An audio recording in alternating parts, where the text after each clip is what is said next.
꿈으로 세상을 품어라. 중앙예담학교는 2018년 수원 중앙침례교회가 설립한 교육청 인가형 기독교 대안학교입니다.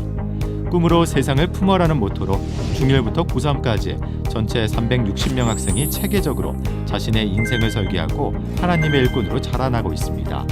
넓은 학교 교정만큼 큰 꿈을 키워가는 중앙예담학교의 특별한 교육 활동은 한국 사회에서 큰 주목을 받고 있습니다.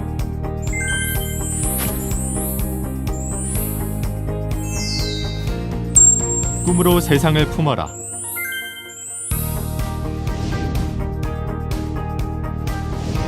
사실 학교에 오기 전까지는요, 제가 아무래도 모태신앙이다 보니까 교회를 의무적으로 많이 다녔었어요. 엄마가 같이 가자고 하니까 그래 그럼 가야지 라고만 했었지, 제 스스로 하나님을 찬양하고 예배하는 게 좋아서 예배를 간 적이 없었단 말이죠. 근데 이 학교에 오고 나서는 이제 예배를 제가 정말 전심으로 할 수 있게 되었고, 그리고 또 제가 원래는 노래 부르는 걸 좋아해서 가요를 많이 들었었는데, 근데 이제는 가요가 아닌 하나님을 찬양하는 찬양을 더 많이 듣게 되었고, 그래서 신앙적으로 더 많이 성장하게 된 것 같습니다. 힘들 때 가장 먼저 하나님을 찾게 돼요. 제가 중학교 2학년 때 전도사님께서 믿음이 자라면 고난을 바라보는 영적 안목이 생긴다는 말씀을 해주셨거든요. 예전에는 그 뜻을 잘 몰랐고 엄청 어려운 말이었는데 이제는 조금 이해가 되는 것 같아요. 그리고 저는 모태신앙이어서 습관처럼 주일 예배를 드리고 당연하게만 여겼는데, 이제는 전도사님이나 목사님 설교 말씀, 친구들과의 큐티 말씀 나눔이 엄청 귀하다는 걸 느끼고 있어요.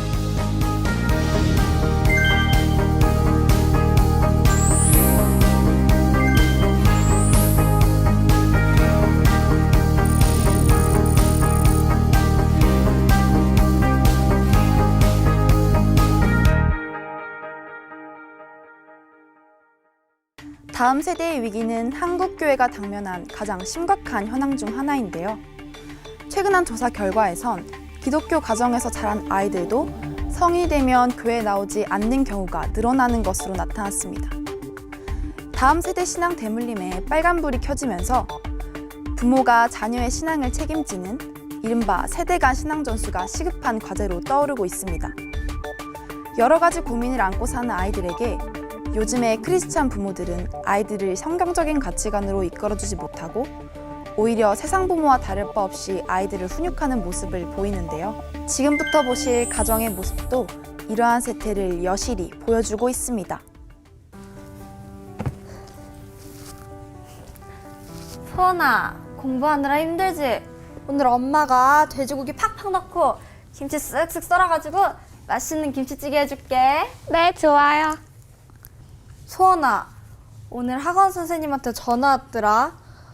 너 이번에 주말에 교회 때문에 학원 못 간다고 연락드렸다며. 엄마 생각에는 지금 공부가 더 중요한 것 같은데 그렇지 않니? 엄마, 전도사님이 주일에는 예배 드려야 된다고 말씀해 주셨어요.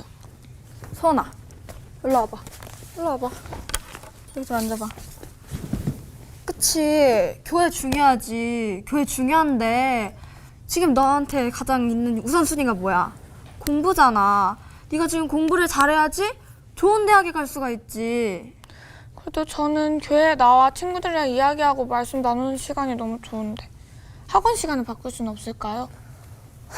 학원 시간은 네 마음대로 조정할 수 있는 게 아니야. 일단 지금은 학원에 가는 게 맞아. 교회야, 대학 가서 열심히 다니면 되지. 그리고 매주 빠지는 것도 아니잖아. 학원 안 가는 날에는 교회 가면 되지. 알았어요, 학원 갈게요. 한숨은 너 이번 중간고사 성적 갖고 대학교 갈 수 있을 것 같아? 교회야, 대학 가서 다녀. 지금 시간 있으면 문제집 풀어야지.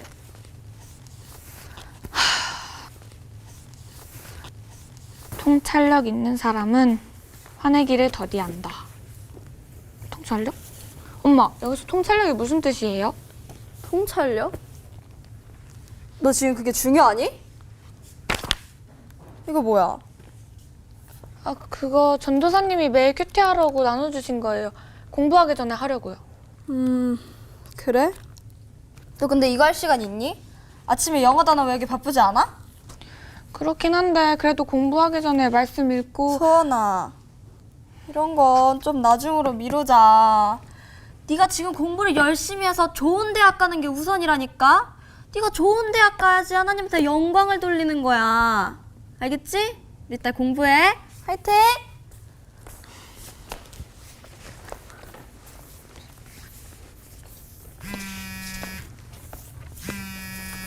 여보세요?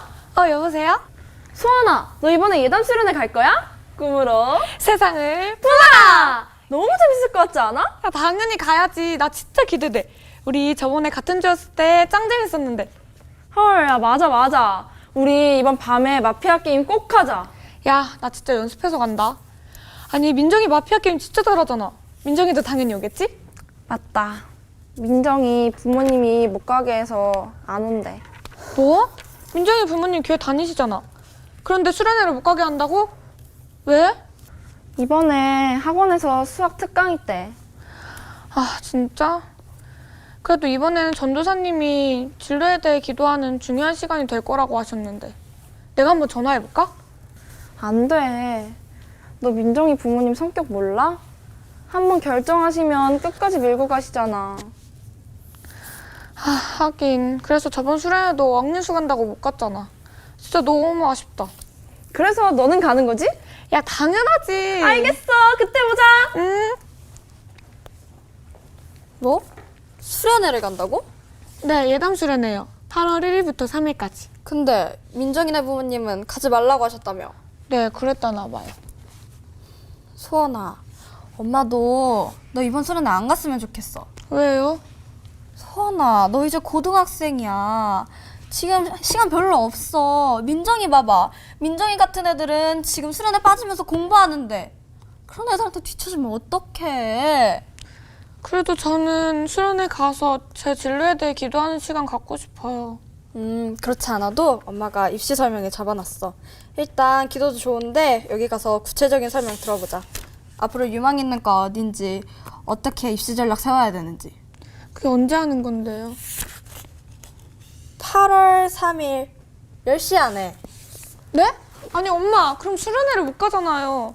수련회야. 나중에 또 기회 되면 가면 되지. 일단 이거 자주 하는 설명이 아니니까 이번 주에 여기 가기로 하자. 알겠지? 아니 엄마, 저도 수련회 가서 쉬면서 친구들이랑 놀고 기도도 하고 그러고 싶다고요. 몇 번 없는 수련회인데 그것도 허락 못 해주세요? 대학 입시 설명회 간다고 대학 잘 가는 거 아니잖아요. 김선! 너 지금 엄마한테 대드는 거야? 너 이번 성적 몇 등이나 떨어졌어? 그 성적 갖고 교회 수련회 말이 나와? 제정신이야? 말해봐. 아니 왜 다 엄마 마음대로인데? 쟤 좀 봐.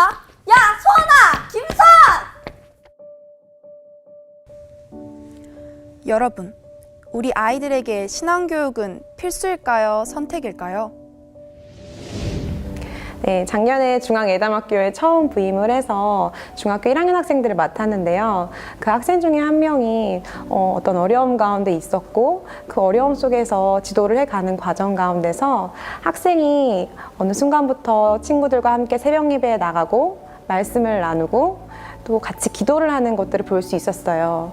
그 시간들을 겪으면서 아이가 하나님의 사랑에 집중하게 되고 그러면서 표정이 밝아지고 말투가 바뀌고 현재 이제 중학교 2학년인데요. 수업에 들어가면 누구보다 열심히 참여하고 자신의 꿈을 향해서 또 하나님이 주신 비전을 향해서 성실하게 준비해 가며 더 이상 관계가 아니라 하나님께 집중하는 학생의 모습을 볼 때 굉장히 뿌듯함을 느꼈습니다. 일반 학교에서도 사실 저는 재직을 했었는데요. 다른 점은 학생들이 여러 사건을 겪는 것이나 또는 문제들은 동일하게 일어나는 것 같아요. 하지만 여기 계신 선생님들과 저는 함께 이 사건 속에서 하나님을 바라보고 하나님이 주신 시각으로 이것들을 해결하고 성장해 갈 수 있도록 돕는 것 같아요. 이 부분이 예담학교에서 학생들과 교사들이 함께 성장하는 부분인 것 같습니다. 하나님을 사랑하는 사람, CBS를 아끼는 사람들, 오늘은 우리가 꿈꿔야 할 미래에 대해서 함께 말씀을 나누도록 하겠습니다. 2002년 대한민국의 축구는 세계 4강을 이루는 놀라운 월드컵 신화를 이루어냈습니다. 그때 우리가 외쳤던 이야기가 꿈을 꾸면 이루어진다는 거였습니다. 우리가 오늘 살아가고 있는 우리 시대에 우리 아이들은 어떤 꿈을 꾸고 있는가? 그것이 바로 우리 아이들의 미래가 결정된다는 말이죠. 근데 안타깝게도 오늘 현대인들은 너무도 많은 꿈을 잃어버리고 있다는 겁니다. 소망이 없는 미래, 불확실성 시대를 살고 있다는 뜻이죠. 성경은 우리에게 이렇게 말합니다. 묵시가 없으면 백성이 방자히 행한다. 쉬운 성경에 보면 이 말씀은 이런 말로 되어 있습니다. 꿈이 없으면 망한다. 영어 성경에 보았더니 Where there is no vision, the people perish. 비전이 없으면 망한다. 꿈은 꼭 비전입니다.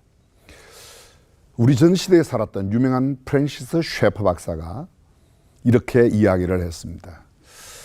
미국 장로교회 목사였던 그분은 아내 에디트 셰퍼와 함께 라브리 공동체를 만들고 큰 복음주의 운동을 일으켰던 목사님이신데요.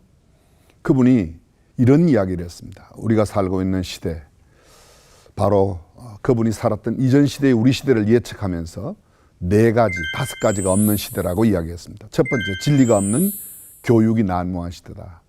가르치는 것은 많은데 진리가 없다는 거죠. 두 번째, 진정한 의미 없는 사랑의 시대. 불렀다 하면 사랑 노래를 부르지만 진정한 사랑이 없는 시대가 바로 이 시대라고 이야기했습니다. 뿐만 아니라 그는 또 계속해서 이야기합니다. 목적 없는 부를 추구하는 시대다. 사람들이 열심히 돈을 버는데 왜 버는지를 모르죠.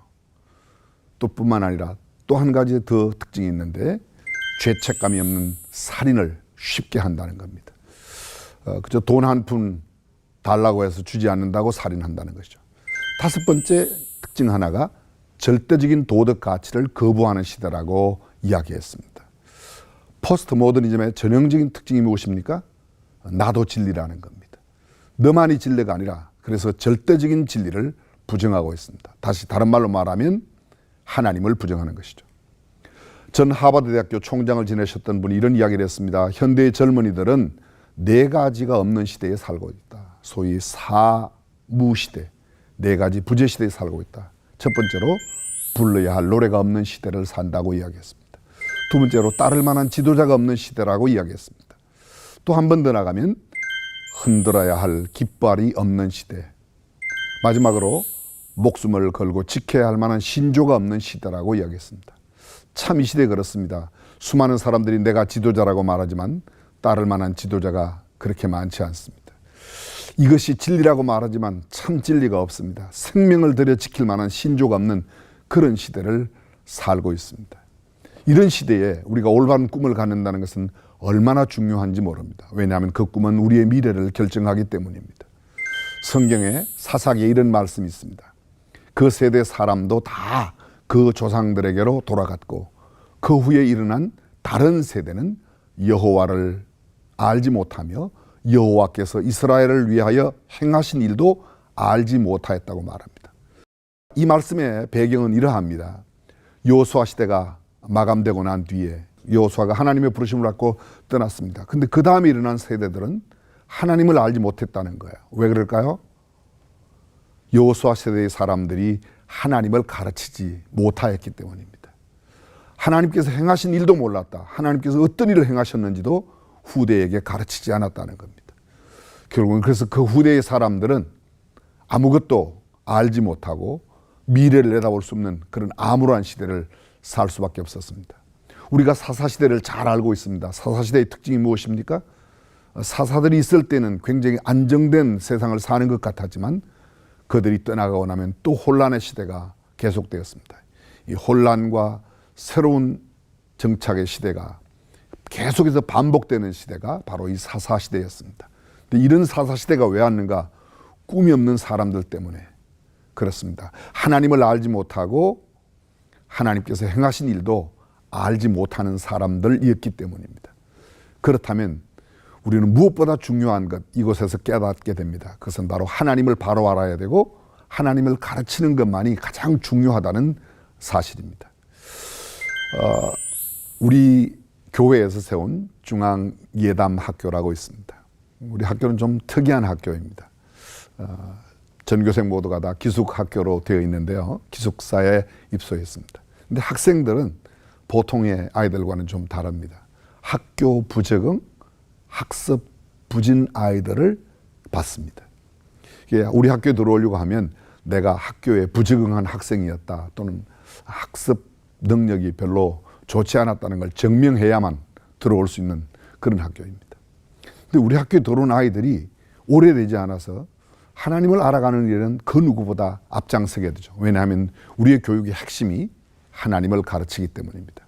하나님의 말씀과 다음 세대 사람들에게 신앙을 잘 전수하는 것, 그것이 학교를 세운 아주 중요한 목적이기 때문에 그렇습니다.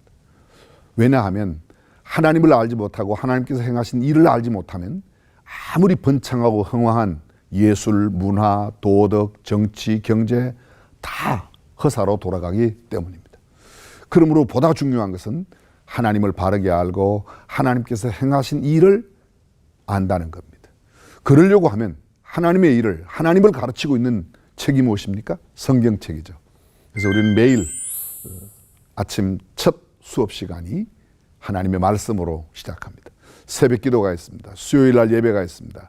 주일은 부모님과 함께 드리는 한 주일을 시작하는 예배가 있습니다. 신앙을 위한 모든 교육 과정, 이것이 가장 중요하게 느끼는 겁니다. 학기를 시작할 때마다 가장 중요하게 여기는 것은 먼저 영적으로 그들의 영혼을 부흥시키는 일입니다. 영적인 태도와 자세가 바르게 되어야 공부를 제대로 할 수 있기 때문입니다. 그리고 그 공부야말로 하나님을 바르게 배울 수 있는 교육이 되기 때문에 그렇습니다. 제가 조금 전에 말씀드린 주일날 부모님과 함께 드리는 예배, 우리는 그 예배를 한 주를 여는 채플이라 그렇게 말합니다. 언제나 그 예배는 부모님이 함께 오십니다.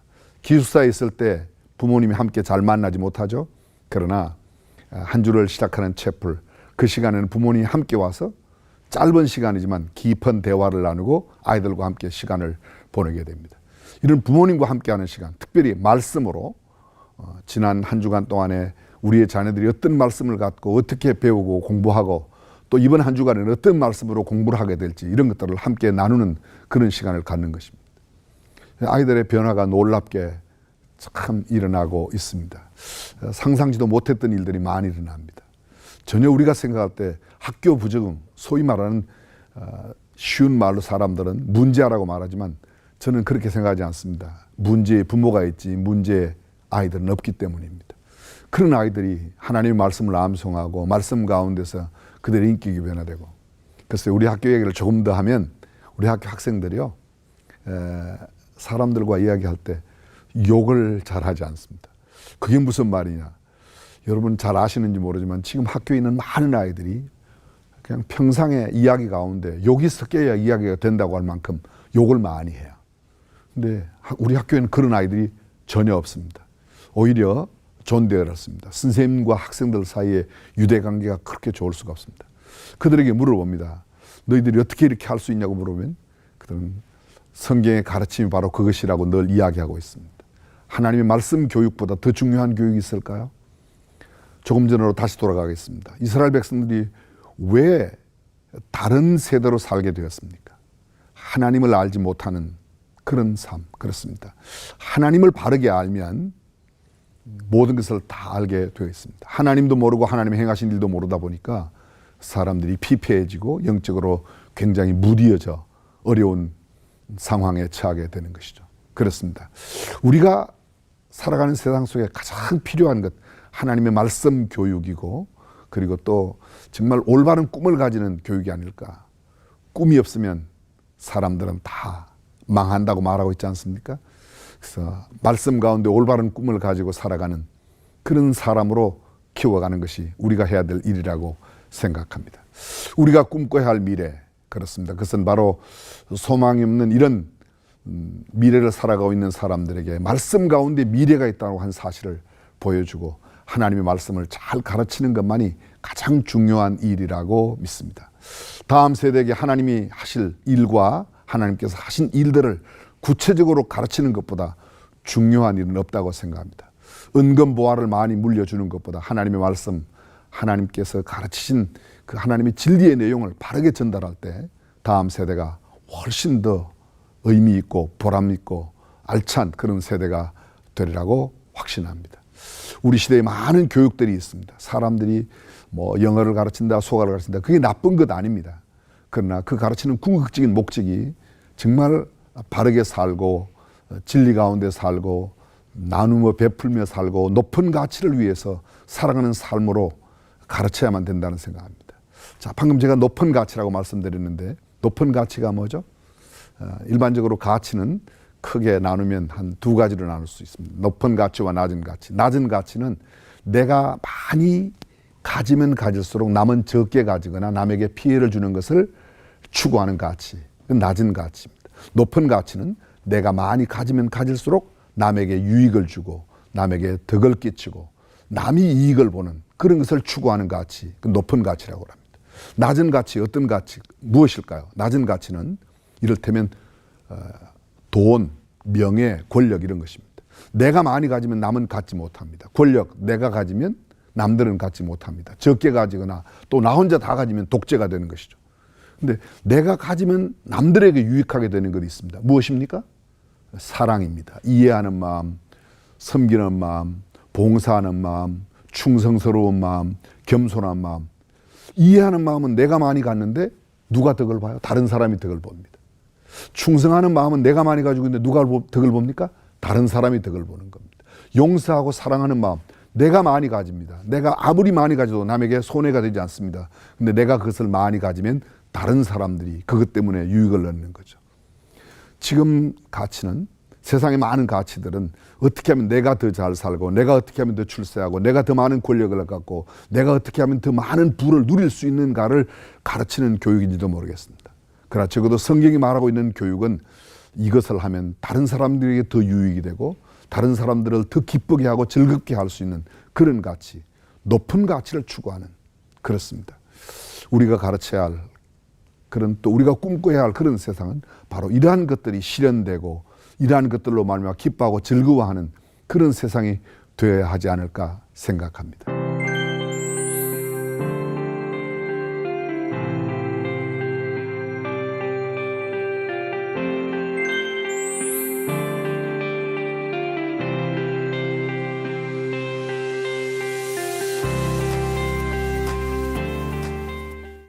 오늘 함께 우리가 꿈꿔야 할 세상, 우리가 미래를 바라보면서 정말 가져야 할 태도, 그것은 바로 이러한 것이라고 저는 믿습니다.